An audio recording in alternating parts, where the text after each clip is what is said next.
మెట్లెక్కడం ఎప్పటికి పూర్తవుతుందో ఏంటో. ఒరే సూరి వెనకాల మన కార్తీక్ గడి పోస్ట్ చూసావా? ఇప్పుడు ఈ గుడిని ఎవడు ఏ రాయితో ఎందుకు ఎలా కట్టాడో పెద్ద డిస్కషన్ జరుగుద్ది. వచ్చాడు ఇంత పురాతనమైన గుడికి ఇలా పెయింట్లేసి చెడగొట్టారేంట్రా? ఈ సెల్ నీ దగ్గర ఉంచరా. పర్సనల్ మెసేజెస్ వస్తే చదవకు. వాడి దగ్గర ఎందుకు, లోపల కౌంటర్ లో పెడదాం పదా. ఆ కౌంటర్లు క్యూలో ఎందుకు గాని, వీడెలాగో బయటే ఉంటాడుగా, వీడు మోస్తాడులే. లోకంలో ఉన్న దేవాలయాలన్నీ తిరుగుతాడు కానీ దేవుడికి మాత్రం దూరంగా ఉంటాడు. వీడా దేవుడిని నమ్మే రోజు ఎప్పుడు వస్తుందో. ఈ జన్మలో రాదు గానీ ఆ మొబైల్స్ అన్ని ఈడికివ్వు, అందుకే వచ్చాడు కదా మోయటానికి. బాబు అంతే బావా, నీ చెల్లి మొబైల్ మోయడానికి నీకు రీసెర్చ్ లో సాయం చేయడానికి లోపలుంటాయిలే. నా జీవితం పద నువ్వు ముందు దర్శనానికి. ఒరేయ్, నువ్వెక్కడికి? ప్రసాదం నువ్వు ఇక్కడ నాతోనే ఉండి ఈ టెంపుల్ అబ్జర్వ్ చేయి. నీ వల్ల నా పరిస్థితి ఎలా అయిపోయిందో తెలుసా బావా? నీ ఫ్యామిలీ మొబైల్ మోయడానికి, నీకు ఎంటర్టైన్మెంట్ ఇవ్వడానికి. నా జీవితంలో చిన్న చిన్న ఆనందాలంటూ ఊరుకోరా లేకుండా పదా. దుర్గమ్మా, అమ్మా, దుర్గమ్మా, అమ్మా. చూసావా, మన గుళ్ళలో దర్శనాలే కాదు ప్రదక్షిణాలకు కూడా స్పెషల్, ఆర్డినరీ 2 టైపులు ఉంటాయి. ఇలాంటి భక్తుల్ని ఎవ్వరూ మార్చలేరు.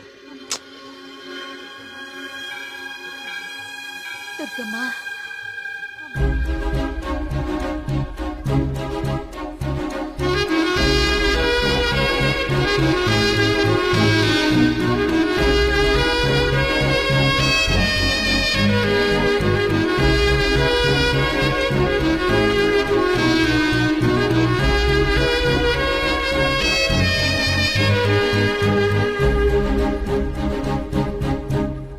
మినిస్టర్ గారు ఫ్యామిలీతో వస్తున్నారు.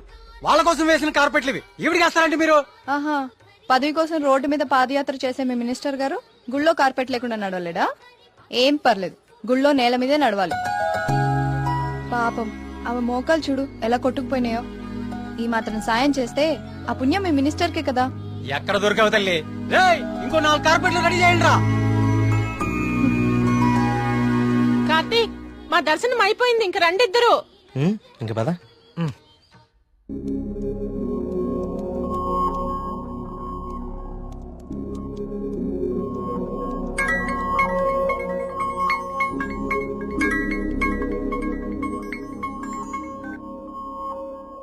కార్తీక్, చెప్పు మేఘ్నా. నేను మా హాస్టల్ అర్జెంట్ గా ఖాళీ చేస్తున్నా. వేరే హాస్టల్కి షిఫ్ట్ అవ్వాలి. నువ్వు కొంచెం మల్లిగాన్ని తీసుకుని తొందరగా రావా?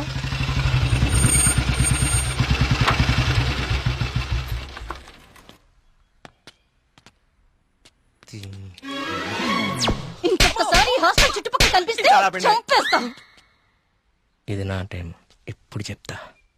బావా, మేఘని హాస్టల్ ఖాళీ చేయడం పక్కా కదా? కన్ఫర్మ్. ఇందులో ఎలాంటి డౌట్ లేదు కదా? అయితే ఈ హాస్టల్ మీద నాకు ఒక పాత పగోడు బాకీ ఉండిపోయింది. With your permission proceed. ఎల్లమ్మా, నువ్వు ఈ రోజు అయిపోయావే. రావే, బయటికి రావే. బయటికి రా ఎల్లమ్మా. రావే, రాయి వాళ్ళకి దేత్తడిపోచ్చమ్మగుడే. ఎక్కడ ఏం చేస్తున్నారా? ఏదో నీ అమ్మ బాబు డబ్బులతో కట్టి చూపిలేపోతావంటే ఇదంతా ఈ ఆడపిల్లల సొమ్ముతోనే కదా కొన్నావు.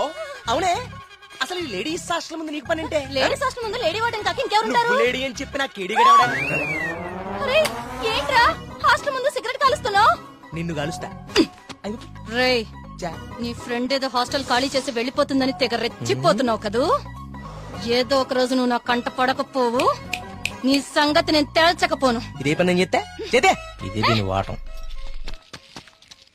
ఏమైంది మా హాస్టల్ కి? సడన్ గా ఒక సుడిగాలు వచ్చిపోయింది. నీకేమైందిరా అలా ఉన్నావు? నువ్వు బాగున్నావా? నీ వార్డెన్ చాలా ఫాస్ట్ అనుకుంటా. నువ్వు వెకేట్ చేసే ముందే ఇంకెవరికో ఇచ్చేసినట్టుంది. అది ఒకరు సరిపోయే రూమ్ లో 6 కుక్కే సెట్ టైపు. నువ్వు ఆగరా, అదేం కాదు. మా రూమ్ కు కొత్త అమ్మాయి వస్తుంది అంతే. అవునేంటి సడన్ గా హాస్టల్ చేంజ్? ఫిలిం ఆఫీసులన్నీ బంజారాహిల్స్, జూబ్లీ హిల్స్ లో ఉన్నాయి. రోజు వెళ్లి రావాలంటే చచ్చిపోతున్నా. సో అందుకే దగ్గరలో ఒకటి చూసేసుకున్నా. మీ సినిమాలు ఎక్కడుంటే నువ్వు అక్కడికి వెళ్ళిపోలేంటి?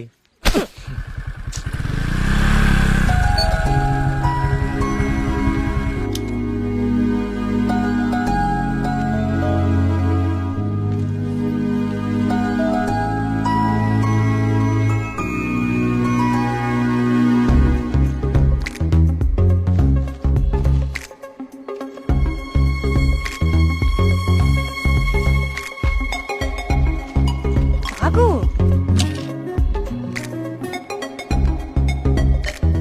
కార్తీక్, పద వెళ్దాం. పదా.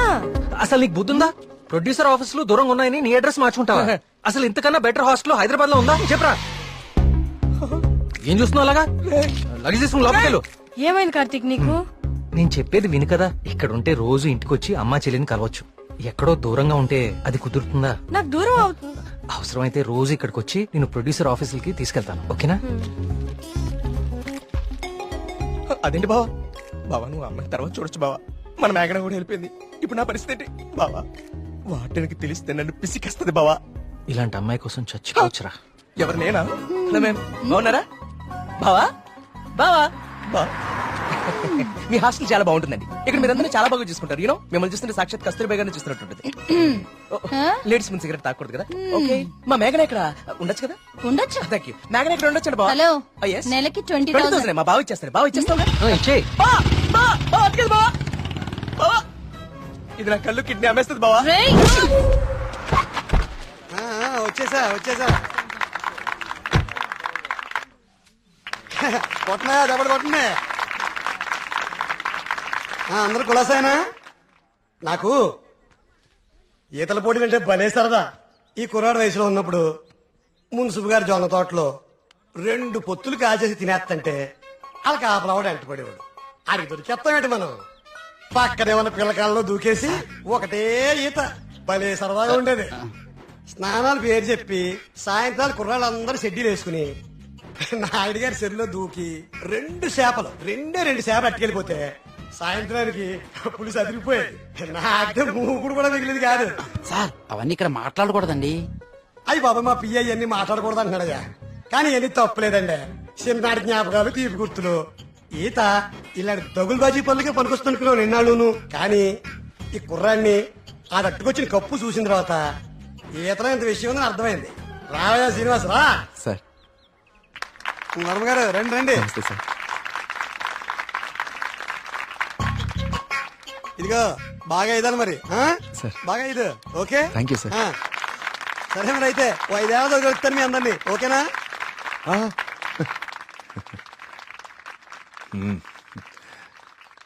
భోజనానికి ఇంటికి రా శ్రీనివాస్.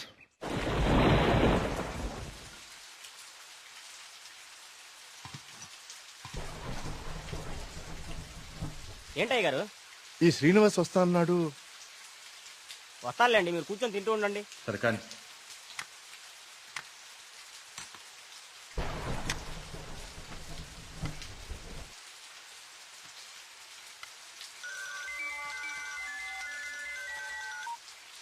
ప్రియా చెప్పమ్మా, ఫోన్ చేసావా?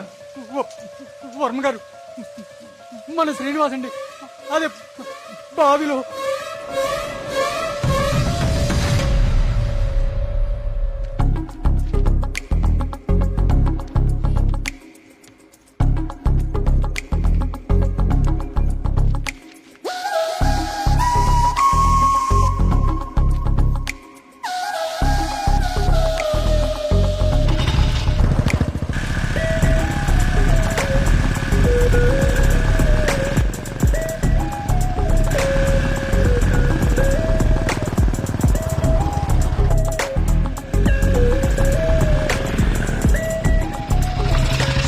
సార్ లోపల ఎగ్జామ్ జరుగుతుంది. Only for students allowed.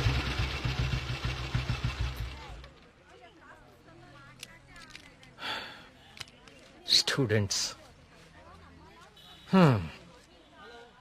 ఏంటి సార్ లోపలికి పంపడానికి టిప్పా?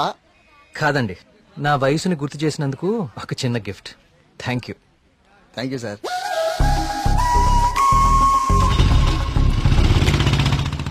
నమస్కారం అండి వర్మ గారు.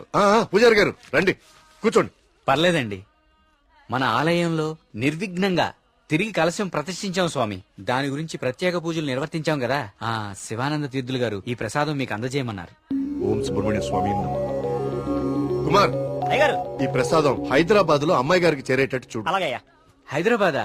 నేను అటే వెళ్తున్నాను స్వామి. అమ్మాయి గారికి ప్రసాదం నేనే స్వయంగా ఇచ్చేస్తాను. మీకెందుకండి పూజారి గారు శ్రమ? ఇది శ్రమే ఉంది స్వామి. నేను వెళ్తున్నానుగా, ఇచ్చేస్తాను. ఉంటానండి.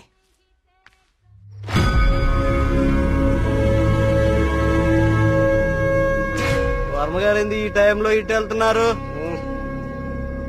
వర్మ గారు, వర్మ గారు, వర్మ గారు. స్వామి, పక్కూర్లో తాగా, ఈ ఊర్లో తాగలేదు, మన ఊర్లో ఉంటా స్వామి.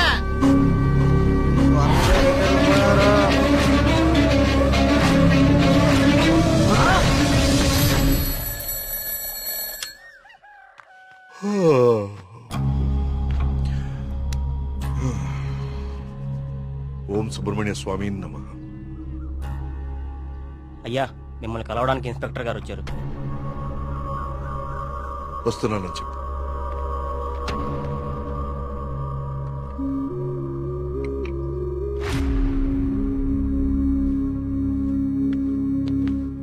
నమస్తే సార్. రండి ఇన్స్పెక్టర్, కూర్చోండి. అది రాజయ్య చనిపోయాడు. అయ్యో, నిన్న సాయంత్రం కూడా కలిశానే. నిన్న రాత్రి పక్క ఊర్లో తాగి మన ఊర్లోకి రాగానే ఆత్మహత్య చేసుకున్నాడు. దీంతో ఇప్పటి వరకు 5 ఆత్మహత్యలు. వీళ్లలో ఎవరికి చచ్చిపోయేంత సమస్యలు లేవు. చనిపోయే ఒక్క క్షణం ముందు కూడా ఆనందంగా గడిపిన వాళ్లే.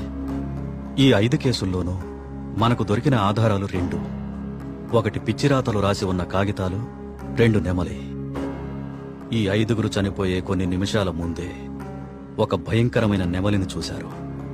వాళ్ల పక్కనున్న వాళ్ళు భయపడ్డారు. వీళ్ళు సంతోషంగా చనిపోయారా? మీకెలా తెలుసు? మీకెలా తెలుసో నాకు అలాగే తెలుసు. ఇన్స్పెక్టర్ గారు, కేసు చేయి దాటిపోతే విషయం ఊరు దాటిపోతుంది. అది మీకు మంచిది కాదు, ఊరికి మంచిది కాదు. త్వరలోనే ఈ సమస్యకి పరిష్కారం చూడండి.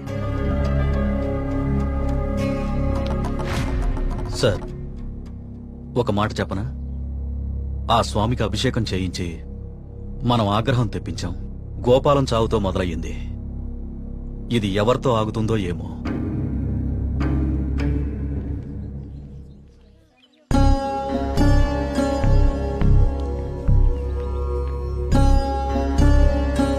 ఓం గం గణపతయే నమః.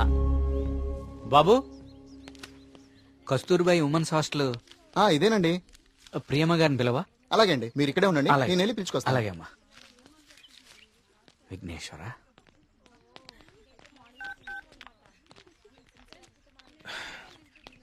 ఇంకెంతసేపు వెయిట్ చేయమంటావే? ఇంకాసేపు ఇక్కడ ఉంటే నన్ను సెంటర్ లో శిలా విగ్రహం అనుకుంటారు. తొందరగా వచ్చే.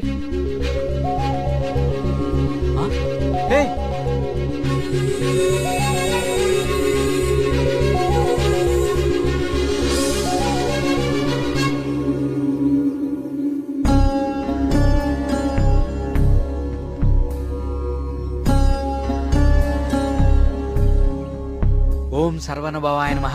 నువ్వు చాలా అదృష్టవంతుడు అయ్యా. సుబ్రహ్మణ్యపురంలో కలశాన్ని తిరిగి ప్రతిష్ఠించిన తర్వాత స్వామివారికి అలంకరించిన వస్త్రం ఇది. ఇది నీ మెళ్ళో పడిందంటే నువ్వు గొప్ప యోగ జాతకుడు అయ్యా.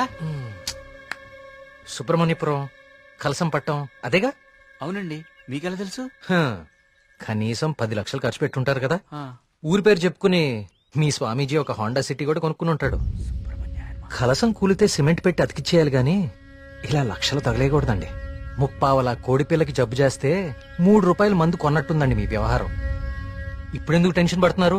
ఇప్పుడేం ప్రత్యక్షమైంది? హాయ్. ఏయ్, సుబ్రహ్మణ్యపురం గురించి నీకేం తెలుసు? ఆ రోజు కూడా ఉత్సవాలు ఇలాగే నోరు పారేసుకున్నావు. చదువుకున్న ప్రతి ఒక్కడికి దేవుని తిట్టడం ఫ్యాషన్ అయిపోయింది. నేను చెప్పేది కొంచెం వినండి. నువ్వు చెప్పేది నేను వినాల్సిన అవసరం లేదు. ఎన్నో వేల సంవత్సరాల చరిత్ర కలిగిన దేవాలయం అది. దాని గొప్పదనం నీలాంటి మురుకులకు అర్థం కాదు. నీకు దేవుడంటే నమ్మకం లేకపోతే అది నీ కర్మ. కానీ దేవుణ్ణి నమ్మే వాళ్ళని మాత్రం అవహేళన చేయకు. సుబ్రహ్మణ్యపురం మా ఊరు. మరోసారి మా ఊరు గురించి మాట్లాడితే నేనేం చేస్తాను నాకే తెలీదు. ఇంకోసారి ఈ ఏరియాలో కనిపిస్తే పోలీస్ కంప్లైంట్ ఇస్తాను.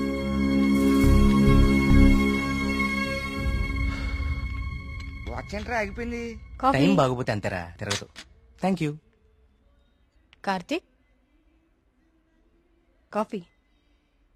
ఇప్పుడు నాకు మూడ్ లేదు, కాసేపు డిస్టర్బ్ చేయదు నన్ను.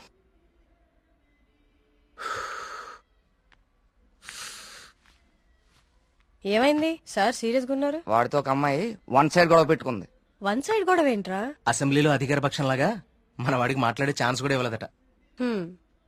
అసలు ఎప్పుడైనా అమ్మాయిలతో మాట్లాడితే కదా తెలిసేది. కరెక్టే. ఈ కామెడీలే వద్దంది. ఫ్రెండ్స్ తో మాట్లాడడం వేరు, పరిచయం లేని అమ్మాయిలతో మాట్లాడడం వేరు. పరిచయం లేని అమ్మాయి కదమ్మా, మీ రూమ్మేటే ప్రియా. ప్రియాతో గొడవ? ఆ, ఐస్ క్రీమ్ కొనిస్తా రమ్మంటే దానికదే వీళ్ళు కిడ్నాప్ అయిపోయే టైప్ రా అది. ఆ అమ్మాయితో గొడవ ఏంటి? అది జరిగిన గొడవ. కార్తీక్, తనేదో నిన్ను తప్పుగా అర్థం చేసుకున్నట్టుంది. మనం వెళ్ళి మాట్లాడదాం పదా. ఏం మాట్లాడేది? అసలు నన్ను మాట్లాడిస్తే కదా. ఇప్పుడు నన్ను కాళ్ళు పట్టుకుని క్షమాపణ అడగమంటావా? ఏం అక్కర్లేదు. ఒక్క నిమిషం ఆగు, అసలు తను ఎక్కడుందో కాల్ చేద్దాం.